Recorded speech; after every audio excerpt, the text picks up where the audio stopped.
नमस्कार, आप देख रहे हैं न्यूज़र टाइम्स। आज दिनांक है 31 मार्च 2025 दिन सोमवार। चलिए बात करते हैं आज की 25 बड़ी खबरों के बारे में। पहली खबर आ रही है, प्रधानमंत्री नरेंद्र मोदी ने मन की बात के 120वें एपिसोड में माई भारत कैलेंडर का जिक्र किया, जो युवाओं के लिए खास तौर पर तैयार किया गया है। इस कैलेंडर के जरिए छात्र गर्मी की छुट्टियों का सदुपयोग कर सकते हैं। क्या है माई भारत कैलेंडर, आइए जानते हैं। ये कैलेंडर युवाओं को स्टडी टूर, सामाजिक अभियानों और विशेष आयोजनों से जोड़ेगा। जन औषधि केंद्रों का दौरा कर छात्र जान सकते हैं कि वे कैसे काम करते हैं। वाइब्रेंट विलेज अभियान से जुड़कर सीमावर्ती गांवों में अनुभव प्राप्त किया जा सकता है। अंबेडकर जयंती पर पदयात्रा में शामिल होकर संविधान के मूल्यों का प्रचार प्रसार किया जा सकता है। पीएम मोदी की खास अपील, बच्चे और उनके अभिभावक गर्मी की छुट्टियों के अनुभवों को हैशटैग के साथ साझा करें। सर्वश्रेष्ठ अनुभवों को अगले मन की बात में शामिल किया जाएगा। तो क्या आप भी माई भारत कैलेंडर के जरिए कुछ नया करने के लिए तैयार? हमें कमेंट में बताएं। चलिए बढ़ते हैं अगली खबर की तरफ। जस्टिस यशवंत वर्मा के घर में मिले कैश कांड को लेकर सुप्रीम कोर्ट के फैसले पर कपिल सिब्बल ने सवाल उठाए हैं। सुप्रीम कोर्ट बार एसोसिएशन के अध्यक्ष कपिल सिब्बल का कहना है कि जब तक जांच पूरी नहीं हो जाती तब तक रिपोर्ट सार्वजनिक करना एक खतरनाक मिसाल साबित हो सकता है। क्या है पूरा मामला, आइए जानते हैं। 14 मार्च को जस्टिस यशवंत वर्मा के घर आग लगने की घटना हुई। आग बुझाने के दौरान कथित तौर पर घर में भारी मात्रा में नकदी मिलने का दावा किया गया। मामले के बाद जस्टिस वर्मा को दिल्ली हाईकोर्ट से इलाहाबाद हाईकोर्ट ट्रांसफर कर दिया गया। 22 मार्च को सुप्रीम कोर्ट ने मामले की जांच के लिए 3 सदस्यीय कमेटी गठित की। आपको बता दें कपिल सिब्बल का क्या बयान है। जब तक जांच पूरी नहीं हो जाती, किसी भी जिम्मेदार नागरिक को टिप्पणी नहीं करनी चाहिए। किसी को दोषी साबित होने से पहले निर्दोष मानना चाहिए। संस्थागत प्रतिक्रिया में अदालत को यह तय करना चाहिए कि क्या सार्वजनिक करना उचित है। अब सवाल ये उठता है कि सुप्रीम कोर्ट का फैसला सही है या नहीं। क्या जांच रिपोर्ट सार्वजनिक करना न्यायिक प्रक्रिया पर असर डाल सकता है? अपनी राय हमें कमेंट में बताएं। चलिए बढ़ते हैं अगली खबर की तरफ। खबर आ रही है, वक्फ संशोधन विधेयक को लेकर बड़ा अपडेट सामने आया है। मोदी सरकार इसे इसी सत्र में लोकसभा में पेश करने की तैयारी में है और गृह मंत्री अमित शाह ने साफ कर दिया है कि यह विधेयक संविधान के दायरे में रहकर संशोधित किया जा रहा है। क्या है वक्फ संशोधन विधेयक, आइए जानते हैं। अगस्त 2024 में विधेयक को संयुक्त संसदीय समिति जेपीसी को भेजा गया था। जेपीसी ने अपनी रिपोर्ट बजट सत्र के पहले सप्ताह में सरकार को सौंप दी।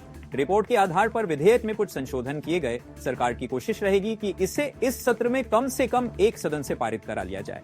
आपको बता दें अमित शाह का इस पर क्या बयान है। सरकार मुसलमानों के अधिकारों पर कोई रोक नहीं लगा रही। विपक्ष मुसलमानों को गुमराह कर रहा है। हम संविधान के दायरे में रहकर संशोधन कर रहे हैं, आखिर विपक्ष क्यों कर रहा है? विरोध विपक्षी दलों का कहना है कि सरकार जल्दबाजी में विधेयक पास कराना चाहती है।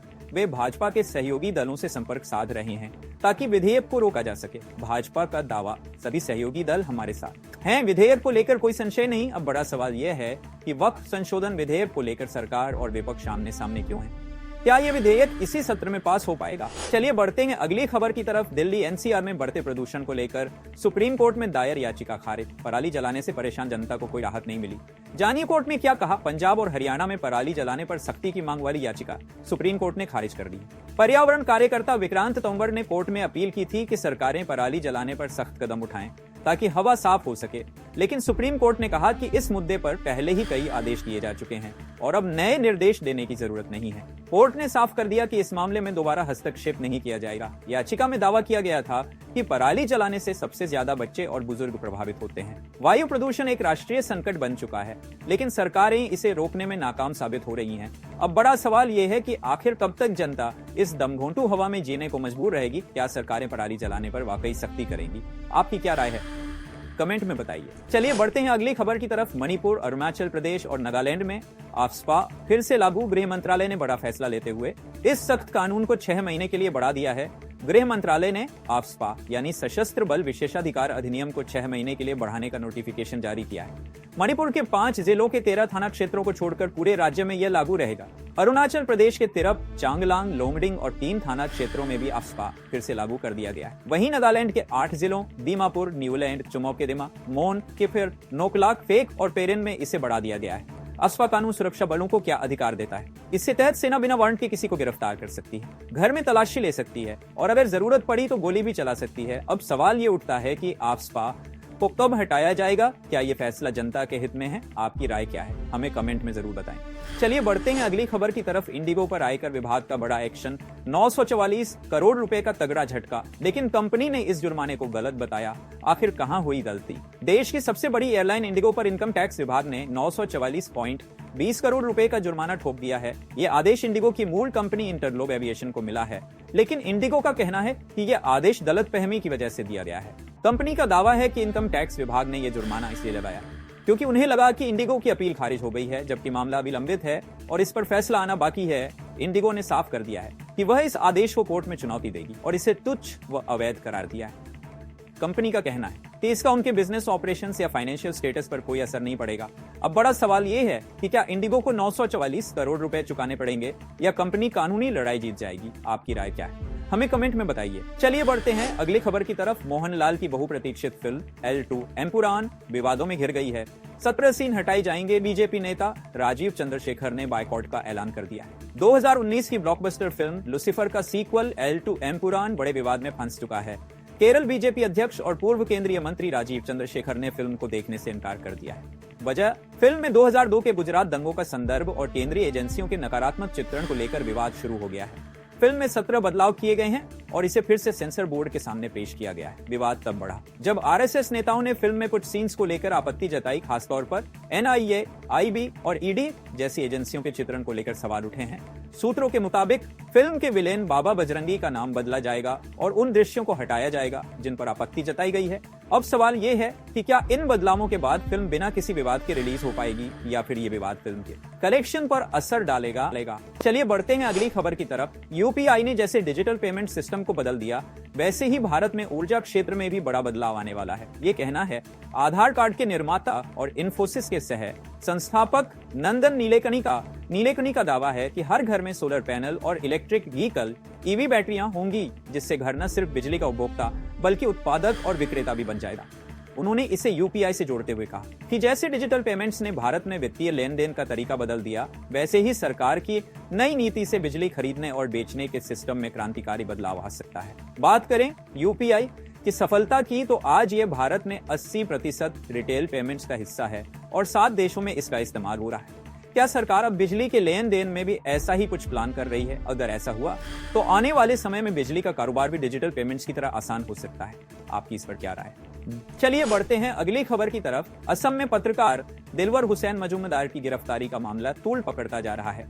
कांग्रेस सांसद गौरव गोगोई ने इस मुद्दे पर प्रधानमंत्री नरेंद्र मोदी को पत्र लिखकर जांच की मांग की है। गौरव गोगोई का आरोप है कि पत्रकार को एक बैंक घोटाले की रिपोर्टिंग करने की वजह से गिरफ्तार किया गया है। उन्होंने इसे पुलिस शक्तियों का दुरुपयोग बताया है और पीएम मोदी से न्याय दिलाने की अपील की है।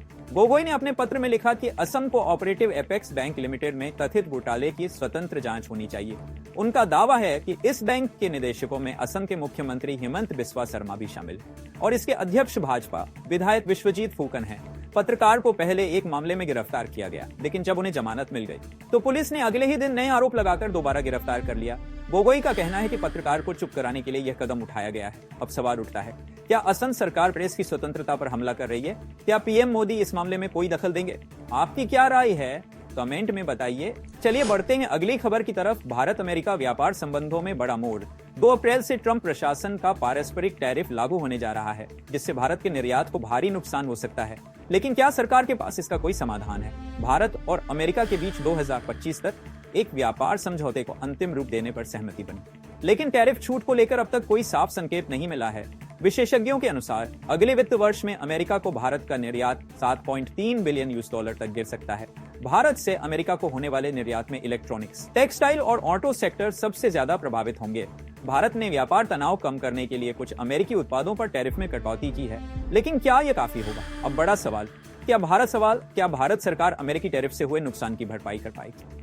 क्या भारत को व्यापारिक झटकों से उबरने के लिए नई रणनीति अपनानी होगी? चलिए बढ़ते हैं अगली खबर की तरफ। राष्ट्रीय स्वयंसेवक संघ आरएसएस के 100 साल पूरे होने पर प्रधानमंत्री नरेंद्र मोदी नागपुर पहुंचे, जहां उन्होंने संघ के योगदान की जमकर तारीफ की। पीएम मोदी ने कहा कि 100 साल पहले लगाया गया पेड़ अब वटवृक्ष बन चुका है। पीएम मोदी का आरएसएस पर बड़ा बयान संघ की विचारधारा ने अनगिनत देशवासियों को प्रेरित किया। डॉक्टर हेडगेवार और गुरुजी गोलवलकर का योगदान अविस्मरणीय। 100 साल की यात्रा में आरएसएस ने समाज को दिशा देने का काम किया। दीक्षा भूमि पर अंबेडकर को श्रद्धांजलि। पीएम मोदी ने डॉक्टर भीमराव अंबेडकर को भी श्रद्धांजलि अर्पित की और उनके विचारों को राष्ट्र के विकास के लिए महत्वपूर्ण बताया। उन्होंने माधव नेत्रालय प्रीमियम सेंटर की आधारशिला भी रखी। आपको बता दें, इस खास मौके पर आरएसएस प्रमुख मोहन भागवत, केंद्रीय मंत्री नितिन गडकरी और महाराष्ट्र के सीएम देवेंद्र फडणवीस भी मौजूद रहे। चलिए बढ़ते हैं अगली खबर की तरफ। खबर आ रही है आईपीएल 2025 में रोमांच अपने चरम पर है। रविवार को गुवाहाटी के बरसापारा स्टेडियम में खेले गए मैच में राजस्थान रॉयल्स ने चेन्नई सुपर किंग्स को 6 रनों से हराकर टूर्नामेंट में अपनी पहली जीत दर्ज की। लेकिन चर्चा का सबसे बड़ा विषय रहा आखिरी ओवर का रोमांच, जहां संदीप शर्मा ने एक बार फिर महेंद्र सिंह धोनी और रविंद्र जडेजा की जोड़ी को रोककर अपनी डेथ ओवर स्पेशलिस्ट वाली छवि को मजबूत किया। आखिरी ओवर का पूरा ड्रामा चेन्नई को 6 गेंदों में चाहिए थे, 20 रन। संदीप शर्मा ने पहली गेंद वाइड फेंकी, अगली गेंद पर धोनी का कैच लपका शिमरोन हेटमायर ने। जेमी ओवर्टन ने चौथी गेंद पर लगाया छक्का। आखिरी 2 गेंदों पर सिर्फ 4 रन मिले और चेन्नई 6 रन से हार गई। क्या दोहराया 2023 का इतिहास? आईपीएल 2023 में भी यही हुआ था। संदीप शर्मा ने आखिरी ओवर में धोनी और जडेजा को रन नहीं बनाने दिए थे। राजस्थान ने वो मुकाबला 3 रन से जीता था। आइए जानते हैं मैच का पूरा हाल क्या रहा। राजस्थान ने पहले बैटिंग करते हुए 9 विकेट पर 182 रन बनाए। नीतीश राणा के शानदार 81 रनों की पारी के दम पर बड़ा स्कोर खड़ा किया। चेन्नई की ओर से ऋतुराज गायकवाड़ ने 63 रन बनाए, लेकिन टीम को जीत नहीं दिला सके। अब सवाल ये है कि क्या धोनी की फिनिशिंग पावर खत्म हो रही है या फिर संदीप शर्मा डेथ ओवर के नए किंग बन चुके हैं? अपनी राय हमें कमेंट में बताएं। चलिए बढ़ते हैं अगली खबर की तरफ। खबर आ रही है गंगा नदी में प्रदूषण रोकने को लेकर चल रहे कानूनी मामले में बिहार सरकार को सुप्रीम कोर्ट से बड़ी राहत मिली है। सर्वोच्च न्यायालय ने राष्ट्रीय हरित अधिकरण एनजीटी के उस आदेश पर रोक लगा दी है जिसमें बिहार सरकार पर 50,000 रुपए का जुर्माना लगाया गया था। सुप्रीम कोर्ट ने इस मामले में केंद्र सरकार और अन्य हितधारकों से 4 हफ्ते में जवाब मांगा है। आइए जानते हैं एनजीटी का क्या था आदेश। 15 अक्टूबर 2024 को एनजीटी ने बिहार सरकार पर 50,000 रुपए का जुर्माना लगाया था। एनजीटी कहा था कि बिहार सरकार गंगा में प्रदूषण रोकने के लिए जरूरी कदम नहीं उठा रही है। बिहार के मुख्य सचिव को वीडियो कॉन्फ्रेंसिंग के जरिए पेश होने का भी निर्देश दिया गया था। सुप्रीम कोर्ट का फैसला। बिहार सरकार ने एनजीटी के फैसले को सुप्रीम कोर्ट में चुनौती दी। जस्टिस बीआर गवई और जस्टिस ऑगस्टीन जॉर्ज मसीह की पीठ ने सुनवाई की। सुप्रीम कोर्ट ने एनजीटी के आदेश पर रोक लगाते हुए केंद्र और अन्य हितधारकों को नोटिस जारी किया। गंगा सफाई पर क्या हो रहा है? कहा एनजीटी गंगा नदी और उसकी सहायक नदियों के प्रदूषण को रोकने पर लगातार निगरानी कर रहा है। राज्य सरकारों को गंगा की सफाई के लिए समय समय पर निर्देश दिए जाते हैं। इस मामले को राज्यवार तरीके से देखा जा रहा है। आपका क्या कहना है? क्या सरकार गंगा को साफ करने के लिए पर्याप्त कदम उठा रही है? अपनी राय हमें कमेंट में बताएं। चलिए बढ़ते हैं अगली खबर की तरफ। खबर आ रही है देश में सरकारी अधिकारियों की तैनाती को लेकर संसद की स्थायी समिति ने बड़ा खुलासा किया है। समिति ने अपनी रिपोर्ट में सिफारिश की है कि किसी भी अधिकारी को लंबे समय तक एक ही मंत्रालय या स्थान पर तैनात नहीं किया जाना चाहिए, क्योंकि इससे भ्रष्टाचार को बढ़ावा मिलता है। आइए जानते हैं। समिति ने अपनी 145वीं रिपोर्ट में बताया कि कई अधिकारी 8-9 वर्षों से एक ही मंत्रालय में तैनात हैं। खास तौर पर आर्थिक और संवेदनशील मंत्रालयों में अधिकारी लंबे समय तक अपने पद पर बने रहते हैं। रिपोर्ट में अधिकारियों के तबादले की सिफारिश की गई है ताकि पारदर्शिता बनी रहे। आपको बता दें, रोटेशन नीति को लागू करने की मांग। आखिर अब क्या होगा? संसदीय समिति ने सरकार को रोटेशन नीति को सख्ती से लागू करने का सुझाव दिया है। सभी मंत्रालयों और विभागों को नियमित रूप से अधिकारियों के ट्रांसफर करने की प्रक्रिया अपनानी होगी। भ्रष्टाचार पर रोक लगाने के लिए निगरानी प्रणाली को भी मजबूत करने की सिफारिश की गई है। चलिए बढ़ते हैं अगली खबर की तरफ। खबर आ रही है अवैध इमिग्रेशन रैकेट पर एनआईए की बड़ी कार्रवाई।